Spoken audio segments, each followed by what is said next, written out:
Again, talking with William Kelly, reporter out of Chicago. He always is a wealth of knowledge of what's going on the streets up there, and especially the sentiment of the residents in the Windy City. William, we've got tons of stuff to talk about. Of course, the migrant crisis, still very much top of mind. You've got this deal in the Congress that some are wanting to advance that could possibly bring about amnesty or a whole host of other things, tying southern border funding with Ukraine or Israel. I mean, we can get into the minutia of that, but the real world impacts being felt on the streets of Chicago are significant. Tell us what you're hearing. I'm hearing migrant apocalypse. That's what the people of Chicago are telling me. As you know, Greg, being a reporter, you're out every day talking to real people. People are telling me Chicago is doomed. It's the death knell of Chicago. And these are people who have seen it all. They've seen the lockdown, they've seen the looting, they've seen the violent crime that would make almost any normal human being run for their lives. 14 people were the victims of armed robbery in Chicago last night alone. Okay. Last night, 14 people had a gun pointed at their heads and their belongings stolen. Phone, car keys, wallet, credit cards, sensitive financial information, maybe even sensitive belongings that have emotional, sentimental value. But yet what's I think breaking, the straw that's breaking the back of Chicagoans is the migrant apocalypse. Really is what it is. And it is a crisis of not only the migrants, but now we have the migrant crime.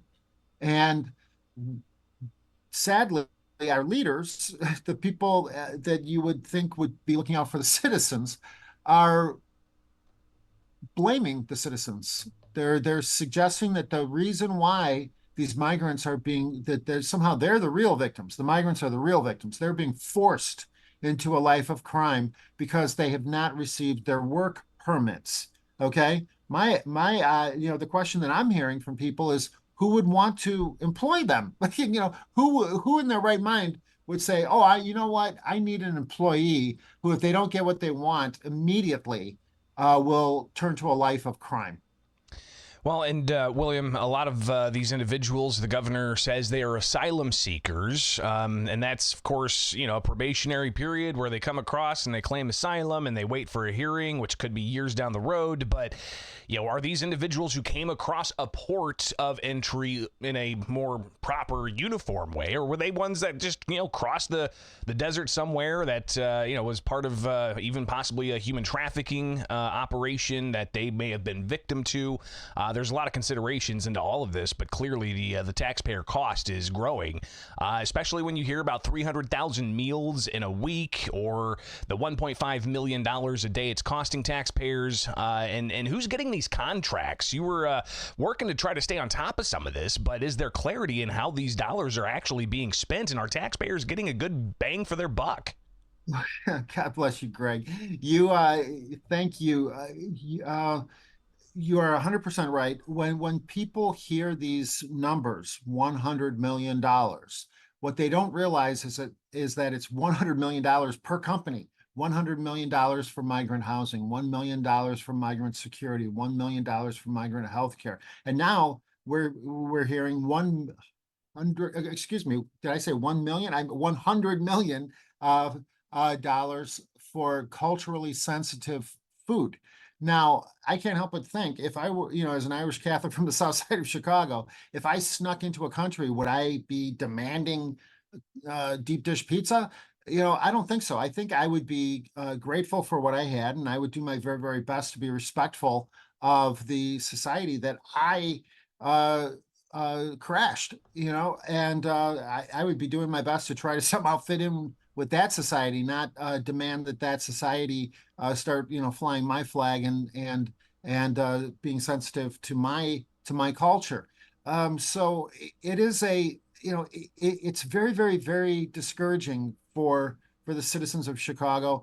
I talk to middle class citizens, the people who are who are straight up footing the bill for all of this, and they're just saying that they just can't do it anymore. They can't provide for a family. They can't and provide for, for essentially a migrant apocalypse. So I'm hearing from a lot of middle class Chicagoans, that they have to leave Chicago, that Chicago is doomed. It's pretty remarkable. Of course, Illinois and Chicago, 1,000+ miles away from the southern U.S. border, but the ongoing border crisis impacting the state in a variety of ways that is both humanitarian and the taxpayer cost, and just the questions of spending transparency and maybe what motives are really driving all of this stuff. We'll have to delve in deeper into with William Kelly in the future for sure. But let's talk about safety, William. Of course, we've got the horrible, tragic shootings that happened last week, and in the span of 5 days, 3 young people killed outside of schools in downtown Chicago. You had the governor and the mayor and the Speaker of the House and the Senate President and a whole bunch of other groups get together for an anti-violence initiative. Safer Chicago 2, I think is what they're calling it. All of this while you have the idea of removing police officers from public schools.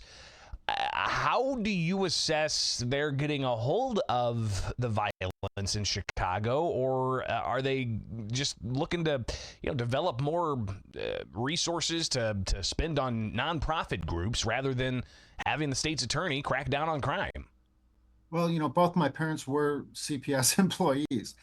So, I have, it breaks my heart on every level to see what has become of our city and what has become of, obviously, the, Chicago public school system. We had two shootings out in front of the Chicago public schools. Students murdered, shot dead on the sidewalk, bled out, and died in front of their school. This should be the focus of the mayor, not migrants, not all of these other issues that are diverting millions, hundreds of millions upon hundreds of millions upon hundreds of millions of dollars away from the residents of Chicago, the resident homeless, the elderly, and other vulnerable populations. So, I mean, it is truly a crisis of leadership. It's not just the violent crime crisis. It's not just the migrant crisis. It's a crisis of leadership that I think the average Chicagoans are really concerned about. That's really the underlying frustration or question that they ask me, and hoping that I'm going to provide an answer that somehow the that they can't understand why the mayor of Chicago would stick to a policy of demanding that Chicago police officers be removed from Chicago public schools on the heels of 2 separate shootings that resulted in the murder of Chicago public school students. I mean, no right-thinking person can possibly make sense of that unless they understand Mayor Johnson's relationship with the Chicago, teachers union, and what is it exactly that they're trying to hide? The only reason that you wouldn't want, a police officer in your workplace would be if you're trying to hide something. Could it possibly be, millions of dollars worth of missing computers? Could it possibly be, multiple cases of sexual abuse and rape against public school students? I mean, what is it? And the question should be asked, and it should be answered, Greg. And to add to the frustrating combination of crisis in the city of Chicago, I'm to this day prevented as a reporter from attending Chicago City Hall press conferences to ask these questions. And I think that it's just obvious to anyone who's paying attention that when a politician, when an elected official, does not want to answer, does not want to even be asked a question, it's pretty obvious that they have something to hide. William Kelly, reporter out of Chicago. Always appreciate hearing your perspective, what's going on the streets up there. We'll definitely connect in the near future. All right, be safe. God bless you, Greg. Thank you. Always good to talk with William Kelly. So appreciate you guys tuning in as always. And you can find me anywhere. Just search Bishop on Air on X, on Facebook, on YouTube, on Rumble, on Instagram, on really anywhere. Just search Bishop on Air. And like, subscribe, hit that notification bell. If you enjoy what's going on, get yourself a Bishop on Air coffee mug. Why not? Couple of different options, t-shirts. I drank all my coffee, so that was a fake sip of coffee. Gotta get to the... Oh, geez. All right, now I gotta go change shirts. Appreciate you taking time with us each and every weekday morning. We'll be back at it tomorrow here with Bishop on Air.